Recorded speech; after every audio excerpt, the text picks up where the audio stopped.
से आता है।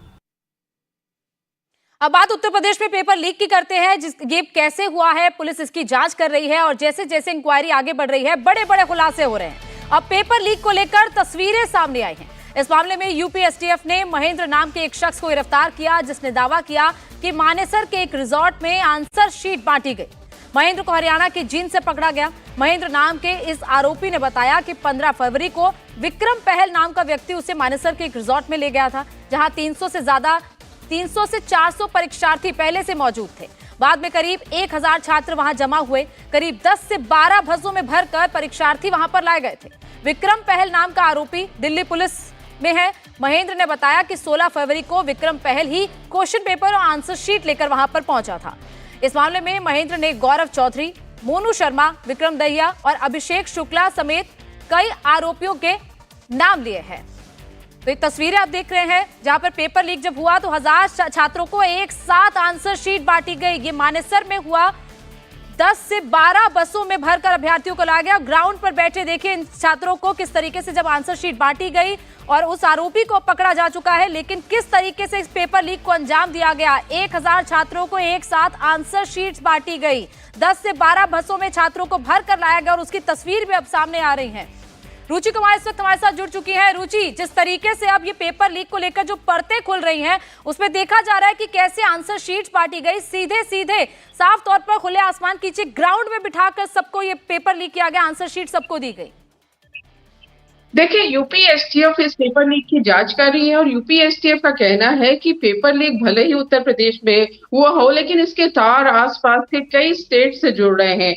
वो चाहे बिहार हो, चाहे मध्य प्रदेश हो, चाहे हरियाणा हो, राजस्थान हो। उनका कहना है कि वहां पर बहुत गैंग्स काम करते हैं और वहां तक एसटीएफ को, क्योंकि दूसरे स्टेट का मामला हो जाता है, वहां लोगों को पकड़ के लाना थोड़ी दिक्कत का काम होता है। अब ये देखिए कि ये जो पकड़ा गया है, इससे एसटीएफ को बहुत तरह की बातें पता चली है। एसटीएफ कह रही है कि इससे पूछताछ करके पता चलेगा कि आखिर तार कहां-कहां जुड़े थे, पेपर लीक में कौन से गिरोह शामिल थे, कितने लोग शामिल थे, कितना पैसा एक-एक से लिया गया। तो काफी बड़ी सफलता एसटीएफ का कहना है कि इसको पकड़ने के बाद हासिल हुई है।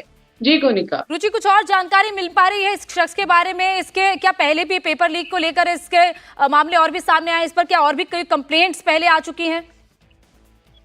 देखिए, एसटीएफ ये कह रही है कि अब ये पकड़ में आया है, इससे पूछताछ करने के बाद ही ज्यादा जानकारी एसटीएफ शेयर कर पाएगी। यूपी एसटीएफ ये भी कह रही है कि अभी क्योंकि इन्वेस्टिगेशन जारी है और अगर वो कुछ चीजें बता देते हैं कि जैसे इसके बारे में बताते हैं कि इसका किससे किससे संपर्क था, तो इन्वेस्टिगेशन में इसका असर पड़ेगा। क्योंकि ये जो पेपर लीक हुआ है, ये सिर्फ एक पेपर लीक का मामला नहीं है, जो पूरा एक नेटवर्क है जो तरह तरह के पेपर लीक कराता रहता है, उनको पकड़ने में यूपी एसटीएफ लगी है। और यूपी एसटीएफ का कहना है कि इसमें ज्यादा दिक्कत इसलिए आ रही है कि यूपी के अलावा जो बाकी स्टेट्स हैं, वहां कोई इस तरह की एजेंसी इनको पकड़ने का काम नहीं करती।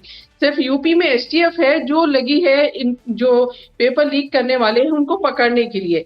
तो एसटीएफ का कहना है कि बहुत सारी बातें बताई हैं, बहुत सारी चीजें अभी पूछना बाकी है कि किसने कराया, कौन वहां पे गया, ये पहले भी किसी तरह के पेपर लीक में शामिल था।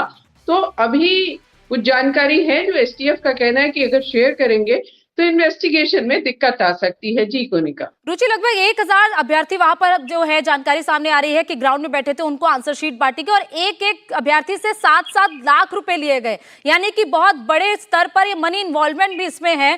तो इतना बड़ा अमाउंट कैसे इस पूरे केस को एसटीएफ ने क्रैक किया?